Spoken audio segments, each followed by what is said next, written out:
Welcome friends, 5 મિનિટમાં પાયો પાક્કો lecture સિરીઝમાં તમામ મિત્રોનું સ્વાગત છે. આજનું આપણું ટોપિક છે તો કે ભાઈ બહુ જ મહત્વની જે સમિતિઓ છે ઇકોનોમિક્સની, બરાબર. અગાઉ આપણે પંચાયતી રાજની સમિતિઓ જોઈ મહત્વની, એ રીતે અર્થતંત્રની અંદર અથવા જાહેર વહીવટની અંદર બહુ બધી સમિતિઓની રચના થાય છે. તો આ સમિતિ છે એનું શું કાર્ય છે, બરાબર, કયા ક્ષેત્ર સાથે સમિતિ જોડાયેલી છે. દાખલા તરીકે બેન્કિંગ સુધારા છે તો નરસિંહમ સમિતિ છે, કર સુધારા છે તો છેલૈયા સમિતિ છે, જીએસટી છે તો અસીમદાસ ગુપ્તા સમિતિ આપણે લાયા હતા, વિજય કેલકરને વિચાર આવ્યો હતો, પછી ડિજિટલ પેમેન્ટ માટે રતન વટલ સમિતિ આવેલી હતી. તો આ રીતે અલગ અલગ સમિતિઓ છે અને એનું મુખ્ય કાર્યક્ષેત્ર શું છે એ આપણે ડિસ્કસ કરવાના છીએ. શરૂ કરીએ, બરાબર. તો એક્ઝામની અંદર આ પ્રકારના ક્વેશ્ચન આવે તો આપણને આવડવા જોઈએ. સમિતિ અને એનું મુખ્ય કાર્ય. તો મલ્હોત્રા સમિતિ, બરાબર. આપણે અલગ અલગ સમિતિઓ જોવી છે. શરૂ કરીએ આપણે. તો પહેલી સમિતિ છે આપણા માટે આજે તો કે ભાઈ એનું નામ છે મલ્હોત્રા. કઈ સમિતિ છે? મલ્હોત્રા સમિતિ. તો શરૂ કરીએ આપણે અલગ અલગ સમિતિ અને એ સમિતિ કયા, એનું કાર્યક્ષેત્ર શું છે, કઈ ભલામણો એણે કરેલી છે.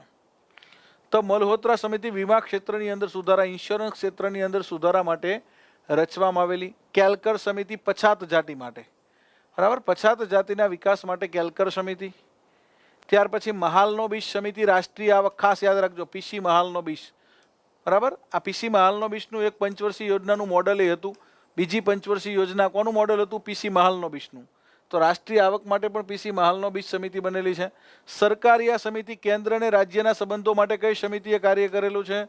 તો સરકારિયા, બરાબર. સરકારિયા, સરકાર, કેન્દ્ર સરકાર ને રાજ્ય સરકાર, સરકારિયા સમિતિ. પાર્થ સારથી સમિતિ, બરાબર. ટેક્સ પોલિસી, કરવેરાની નીતિ નક્કી કરવા માટે પાર્થ સારથી સમિતિ. તેંડુલકર સમિતિ, તેંડુલકર સમિતિ છે ગરીબી રેખા નીચે જીવતા લોકો, બરાબર. ગરીબી રેખા શું કહે છે આપણે એને? બીપીએલ, બિલો પોવર્ટી લાઇન. તો તેંડુલકર બિલો પોવર્ટી લાઇન, બરાબર. સચિન તેંડુલકર બિલો બાઉન્ડ્રી લાઇન કરે, અહીંયા તેંડુલકર સમિતિ બિલો પોવર્ટી લાઇન. સચિન તેંડુલકર નથી હો, તેંડુલકર સમિતિ છે. સ્વામીનાથન સમિતિ, વસ્તી ગણતરી, એમ એસ સ્વામીનાથન, બરાબર. આપણા કોણ હતા? હરિયાળી ક્રાંતિના પિતા. તો વસ્તી ગણતરી માટે કઈ સમિતિ બનેલી છે? તો સ્વામીનાથન, બરાબર. રાષ્ટ્રીય આવક માટે પીસી મહાલનો બીજ. આમાંથી ઘણી વાર ક્વેશ્ચન પૂછાય છે. કોઠારી પંચ, બરાબર, 1966માં શૈક્ષણિક સુધારાઓ માટે તો કે ભાઈ પ્રોફેસર દિલીપસિંહ કોઠારી, બરાબર, એમની આગેવાનીની અંદર આ કોઠારી પંચ નીમવામાં આવેલું. 10+2+3 એમણે આપેલું. હવે 5+3+3+4, બરાબર. આમણે આપેલું 10+2+3 શિક્ષણની તરા. અને હવે અત્યારે એક કમિટી આવી કે કસ્તુરી રંજન કમિટી, બરાબર. એ પહેલા હતી ટીએસઆર સુબ્રમણ્યમ સમિતિ. નવી રાષ્ટ્રીય શિક્ષણ નીતિ શરૂ કરી હતી ટીએસઆર સુબ્રમણ્યમ સમિતિએ અને પૂરી કરી કે કસ્તુરી રંજન કમિટીએ. 5+3+3+4, 10+2+3 ની જગ્યાએ 5+3+3+4 નવી રાષ્ટ્રીય શિક્ષણ નીતિમાં આવી ગયું. રામાનંદ પ્રસાદ સમિતિ ક્રિમેલિયર માટેની સમિતિ બનેલી છે.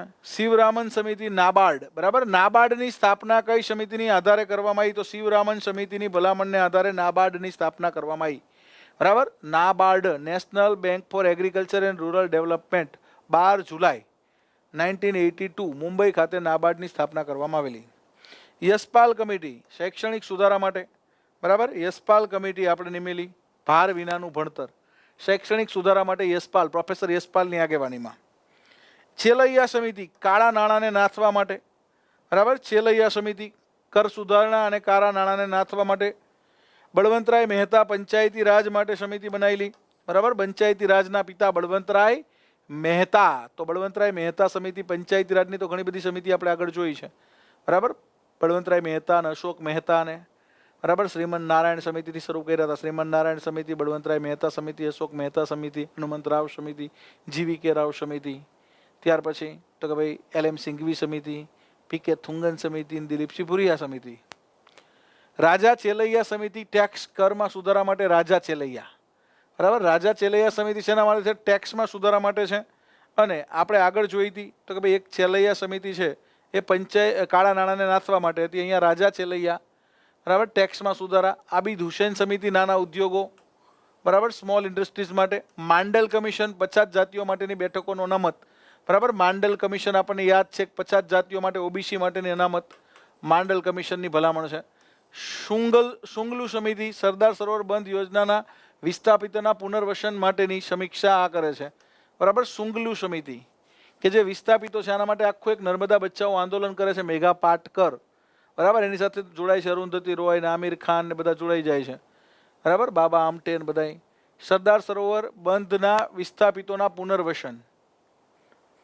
નરસિંહમ સમિતિ બેન્કિંગ ને નાણાકીય સુધારા. બેન્કિંગ ક્ષેત્રની અંદર નાણાકીય સુધારા નરસિંહમ સમિતિ પરીક્ષામાં વારંવાર પૂછાય છે. બેન્કિંગ ક્ષેત્રે નાણાકીય સુધારા સમર્થન સૂચવવા માટે નરસિંહમ સમિતિ, બરાબર. નરસિંહમ સમિતિ. ભૂરેલાલ સમિતિ મોટર વાહનના ટેક્સમાં વધારા માટે ભૂરેલાલ. પિન્ટો સમિતિ વહાણવટાના ઉદ્યોગ માટે પિન્ટો સમિતિ. બિમલ જાલાન આ બહુ મહત્વનું છે, આરબીઆઈના ગવર્નર રહી ગયા છે. નવા બેન્કિંગ લાયસન્સ માટે બિમલ જાલાન, બરાબર. આરબીઆઈના માજી ગવર્નર છે બિમલ જાલાન. કાકોદકર સમિતિ રેલવેમાં સુરક્ષા વ્યવસ્થામાં વધારો માટે. સતીશચંદ્ર સમિતિ તો કે સિવિલ સેવા પરીક્ષામાં સુધારા અર્થે, બરાબર. સિવિલ સેવાની પરીક્ષા તમે આપો છો એટલે ખાસ યાદ રાખવું જોઈએ. સતીશચંદ્ર સમિતિ સિવિલ સેવાની પરીક્ષામાં સુધારા માટે કઈ સમિતિની રચના કરવામાં આવી હતી? તો સતીશચંદ્ર સમિતિ, બરાબર. ત્યાર પછી તો કે ભાઈ એક્ઝામની અંદર આ પ્રકારની સમિતિ પણ પૂછાય, બરાબર. તો કે ભાઈ આપણે ત્યાં જીએસટી માટે કઈ સમિતિ? તો જીએસટી માટે મિત્રો પહેલા તો વિજય કેલકર, બરાબર. એમને વિચાર આવેલો જીએસટીનો. પછી એનું પ્રારૂપ કોણે બન્યું? તો પ્રારૂપ બનાવ્યું અસીમદાસ ગુપ્તા. અસીમદાસ ગુપ્તા સમિતિ આનું પ્રારૂપ બનાવ્યું, બરાબર. અસીમદાસ ગુપ્તા સમિતિએ.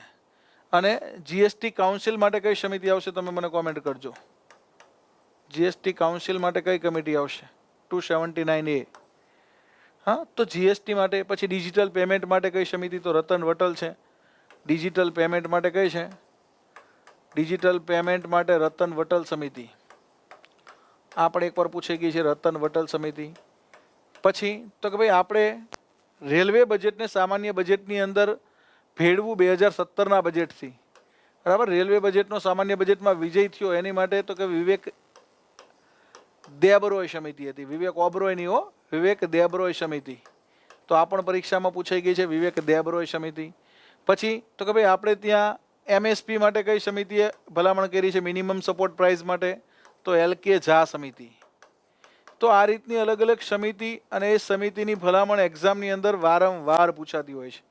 દાખલા તરીકે સેન્ટ્રલ વિજિલન્સ કમિશનની સ્થાપના કઈ સમિતિની ભલામણથી થઈ? સીવીસીની સ્થાપના કઈ સમિતિની ભલામણથી થઈ? સીવીસીની સ્થાપના તો સંથાનમ સમિતિ. તો આ પ્રકારની સમિતિઓ તમારે મિત્રો એક્ઝામની અંદર ફેક્ચ્યુઅલ જ યાદ રાખવાની હોય છે. અહીંયા મેક્સિમમ સમિતિઓની મેં તમને માહિતી આપવા પ્રયત્ન કર્યો છે. જો તમને વિડીયો પસંદ આવ્યો હોય તો વિડીયોને લાઇક કરજો, તમારા તમામ મિત્રો સુધી શેર કરજો. જય હિન્દ, જય ભારત, જય જય ગરવી ગુજરાત.